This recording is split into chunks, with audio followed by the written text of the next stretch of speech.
Tokutani lisusu bandeko na ngai boyebi bien na zalaki na niveau ya kipiti na salaki mwa mobembo ezalaka esengo tango musala ezo faire ko déplacer yo esalaka pe esengo tango bato bazo déplacer bazoya vers yo pona ko talisa keno attachement na biso na musala ka soni na temi libanda ezalaka nini elakisa keno ezana mutu oyo alongwe esika alongwe aye vers biso yango boyebi na telemaka libanda na lingina benga ndeko o aye vers biso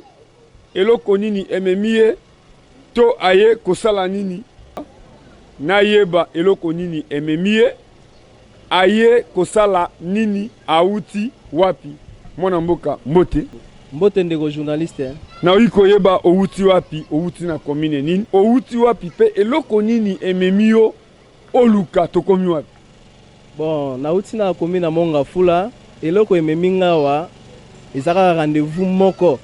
oto bengi ba natif nyonso ya maluku o eza le 28 ya novembre ya mois oto zali ekoleka un certain samedi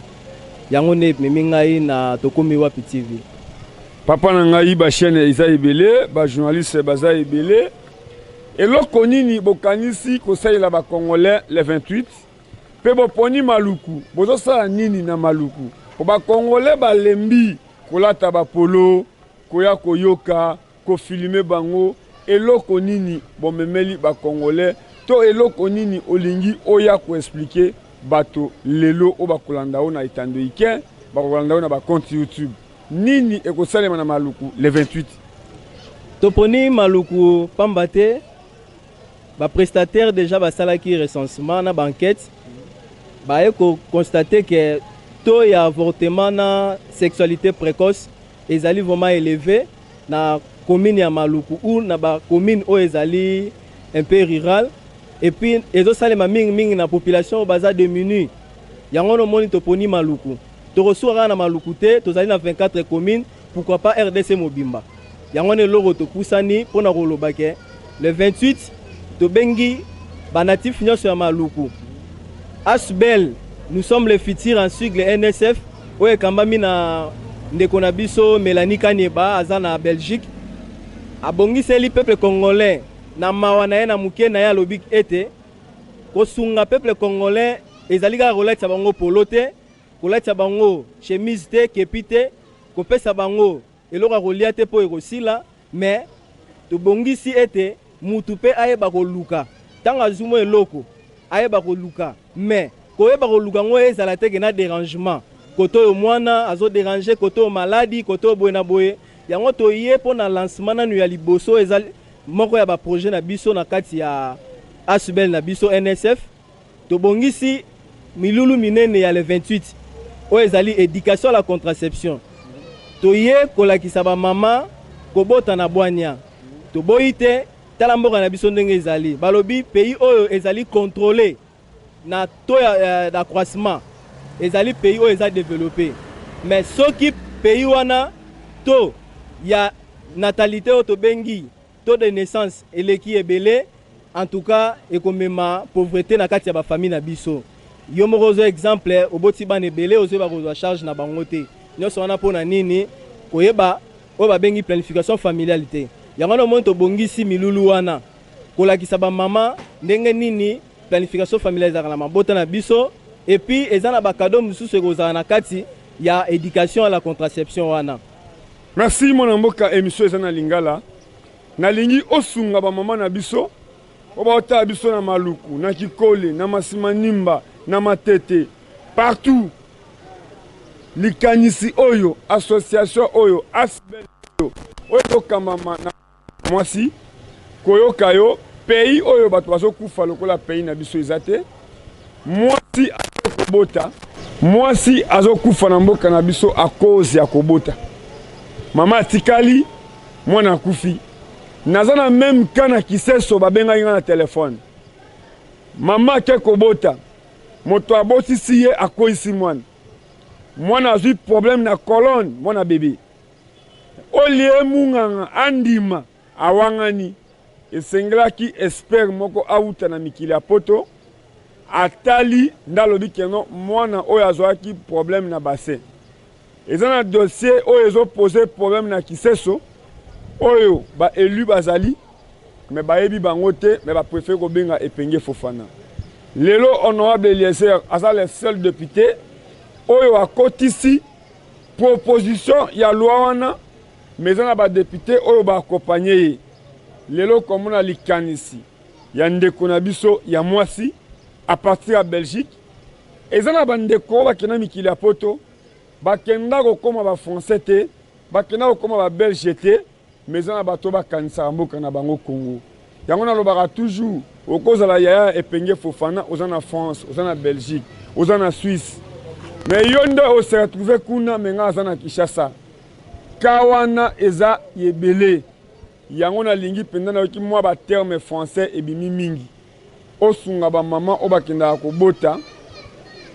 eza ba foza licencié kozwaze meta ka la D6 mwasi nyonso asalema abota ezana ba oyo bazala na kotambwa na mokili azwi kokoso make na epa munganga to ake na bonzambe azwi zemi otalisa bango likanisi ya ndeko na biso ya mwasi oyo butozo senga na bakongole nyonso oyo akolanda message oyo afuta transport na ye akende na maluku place manifestation ekozala olimbolela biso likanisi oyo penda mot par mot asbel association oyo na lingala eza nini. Merci pour na maloba ndeko journaliste. En tout cas pour na kolimbola na lingala na bokebi nyonso eza ke nous sommes le futur. Toza ba futur. Toza ba futur. Futur na biso eza kaka te pona kozela lobité. Kosomba mituka kotonga. Voilà. En tout cas, ezali kanisi moko ya malamu ko dévoiler secret ya bongo. Yango na lobaka ngai à part kozala membre na kati ya association, nazali pe sage femme na botisaka. En tout cas, esali ngai pasi makasi. Lelo soki totala na mulai association ya ba sage femme o ba bengi na mukuse SCOSAF, Société congolaise de la pratique sage femme. Oye kamami na président national Ambroka Kabea. En tout cas, tozali ko sala oyo ba bengi sensibilisation. Ko répertorier d'abord ba sage-femme, ba oyo ba yambaka. Ba oyo ba sungaka ba mama pona ko bota. Bazala bato ba qualifié. Otanga mais association a récupérer yo, a recycler yo pona ko éviter ba dégâts wana dali ko salema. Mama amemi zemi 9 mois. Papa zozela mwana. Ezali esengo monene. Mais kotala après baya ba no seke mwana wana azu problème et ko sala ndenge nini lelo soki bakoyisaki ngai ngana nazala liboso etando inene te lobi pe soki bakoyisaki ndeko journaliste Fofana olinga kozala boete alors elingi koloba ke il faut kozala koyamba na mutu oyo asengeli kobotisa oyo babengi sage femme oyo ayebi atangi azwi ba formation ya Sony azwi ba formation ya soins de maternité respectueux pona koyeba ko éviter ba dégâts wana eloko tokosenga yango wana tango ndeko ozoko sala musala na kati hôpital oyebi ke association eyebi yo te kende na lombango na mama yemo pavillon 26 eza wana kende komi komisa bayeba yo ba formation ezali ba ko recycler yo ko éviter ba dégâts wana ezali malamu te likanisi biso toki kopesa ezali kaka tokosuka na kisensu te tokokende musika ba milliers oyo tomoni ke bato bazana ba moyen mais bazomona kaka kosala makambo ya minene soki to bayina makambo ya mikie tozokoka te bona ngoma minene tokosala ndenge nini yango na kobakisela onde konanga oyebi likanisi oyo ke ba mama bakoyamba ngo maboko ya kofungoma nayebi ke ba Congolais bolinga mingi kolata ba polo kokende komela kowelana likanisi malamu yango oyo pe moto aye nango aza indien te aza Congolais te nayebi ke no bato bakenda mingi na ba cinquantenaire aussi ota oke na inde malaria eza te typhoïde eza te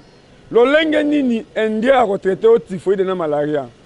esengeli ka Congolais po eza maladi ya ba Congolais namona papa ye mbabela malaria na Belgique mais bazongisa ye awa aleka pe na RTNC chaîne nationale pona ko annoncer yango na biki no eza likanisi malamu ya komona lelo pendant 18 ans baka eza ebele mwasi alandi ba kilo na ye make ko bota bakomi ko benga mobali keno mwasi aboti na césarienne faut bongisa 2 millions 3 millions lelo mwasi o alandi ba kilo na ye malamu tango aye na hôpital moto o ayebi akoyeba kobotisa ye yango na yebi sonde konanga natana posa bato baza partout lolenge balandaka tokomi wapi po information balingaka yango na kosenga pe na bapanzi sango tosala ba publicité net ya boy po bato bazokufa eza bandeko na biso bakongolais rwandais te angolais te mais bakongolais nde bazokufa tozomona mama akufi atiki bana mama aboti bamapasa akufi atiki bamapasa lelo tosalaka publicité ya produit oyo esengeli yango nakumisaka bacameraman na biso Trésor Zolozolo Die Makesela tosalaka publicité ya buzoba te lelo tango bozoya na itaga 120 na kolinga bato bakendaki na baaventure oyo esalami na limete botangaka mpe bajournaliste oyo bamemaki bino kuna tozalaka bato bamemaka bakulusu kaka te tango omemi mbongo na yo obengaki Makesela te obengaki Trésor Zolozolo te epenge Fofana tango topekisaka boyokaka mpe biso eloko malamu ya kosimba nde yango oyo mwana mboka malobesa toujours epa na yo tango omonaka mwana mwasi akie na hôpital nzela ya kobota balobe esimbi te me bapasoli ye esalaka bino ndenge ata bino bakolo likambo boza libanda en tout cas esalaka pasi makasi kotala tobongisi kobota ya mama topense alandi bakilo na ye normal mais ekomi césarienne nyonso wana eza nini nyonso wana ezali kozanga koyeba ya baminganga nde esalaka bongo or mama ntango akei kilo akutani na sage femme oyo aza compétente bakosala ye oyo ezali consultation oyo tobengi CPN recentré nde bakoyeba koyebisa ye ke awa nzela na yo ezali ya moke okoki kobota jamais na voix basse oyo tobengi na nzela ya se okobota na césarienne nde pendant moment wana famille kobanda na papa famille nyonso bakoyeba kobongisa maternité ya mama toyebi ke azobota na césarienne me okokuta baka wana esalamaka te mama aye kaka boye mbala moko pa bapasoli ye ekomi papa kende koluka 3 millions voilà ozomona ke epesaka pasi en tout cas esalaka bien te ngai na bongisi 30 000 20 000 autant nafuta na maternité bien yebana nango mwana mobali plus autant mwana mwasi plus autant mais osukaka boye o Trésor awa mwasi faya na 3 millions basali césarienne esalaka bino ndenge nini en tout cas esalaka pasi esalaka vraiment pasi kotala eloko tobongisi lobi ememela biso susu baproblème mwana azali mwana ya esengo ntango azoya na famille fa meme esengo eza te koya ya mwana il faut amemela biso susu baproblème tokende kosimbisa eloko tokende koteka biloko ya ndako esalaka bien te en tout cas esalaka biso pasi makasi tala mboka tofandi merci mama na likambo oyo oleki lelo po milulu tokozala wana eza le 28 nalingi obimisa sikoyo énergie na oyo ya suka bakongolais oyo balandaka epenge Fofana bino bato oyo bolingaka mwana mboka Eliezer représentant ya bavillageois tokokutana wapi le 28 tokokutana na Maluku bato nyonso bakendaka Maluku bayebi are Mavungu ya centre médical Belle Vie Mavungu toza wana le 28 na 11h milulu ebandi tobengi bamama nyonso ozala ofandaka kobanda Kingasani donc Tchango Mobimba futa transport yaka le 28 na Maluku eza place ya kobunga te parce que ezaka na Makadam Sele Kinkole Maluku Mobimba tozanga te le 28 toya ko profiter na mateya oyo kopesama na ba prestataire na bato babongisami kopesa biso mateya et puis ezaka ba cadeau mususu tobongiseli ba mama pona soins intimes na bango ezaka raté ke topesi mateya tokeka bongo te ba cadeau eza ebele na kati ya sachet totie ba biloko pona soins intimes ya ba mama alors ko hésiter te yaka na rendez-vous le 28 na Maluku tokobanda 11h tobandi ekozwa pe temps ebele te parce que oyo eza ya motu ye ezali mama akende na quelque chose na motu na ye mama adolescente jeune fille ozala poso bongisa venir mateya yango oyo eza kaka te mpo bongisa venir fozala na mwana toboyi te ke kobota etangamela moto nyonso mais faut kopréparer nano avenir kolingate lobby ezala trop tard. Nous sommes le futur eza pona biso nyonso. Ndeko ozala poso sangana na biso ko hésiter te yako olanda mateya. Ba jeune fille ko hésiter te, ba mama ko hésiter te yaka to bongisa lobby na biso po ezala malamu po famille et mboka mobimekende liboso. Merci moi liloba pona oyo aza initiateur ya eloko place azolanda. Merci na pesi merci mingi na Mélanie Kanyeba azali fondatrice et puis présidente nationale na likanisi oyo azui. Projet za moko te, projet za ebele ya kosunga bato, mais pona ane oyo pona clôturer ane yango to to bongisaki oyo pona ba mama. To sengaka merci à continuer lisusu kosala. Oyo amoni gaza pe na likanisi ya kosunga asbel nous sommes le futur. Kotike la Mélanie te parce que le bon moko sokolaka elongité. Yaka na makoki na yo, likanisi na yo, makoki na yo, mosolo na yo, yaka nango to sunga peuple congolais kozala malamu. Merci. Vous voulez un commentaire? Na osala commentaire après. Et ça va congolais au bakansara malamu pona mboka na bango. Yango na lobaka toujours. Longo na diaspora ngai na kolobaka toujours. Merci na maman Mélanie. Na likanisi oyazui to ko accompagner yo mais na bengisi ba congolais les 28 toza na maluku na mabele ya bato ya papa et piana o babengaka honorable ya maluku na yebi keno na bato bandaka to komi wapi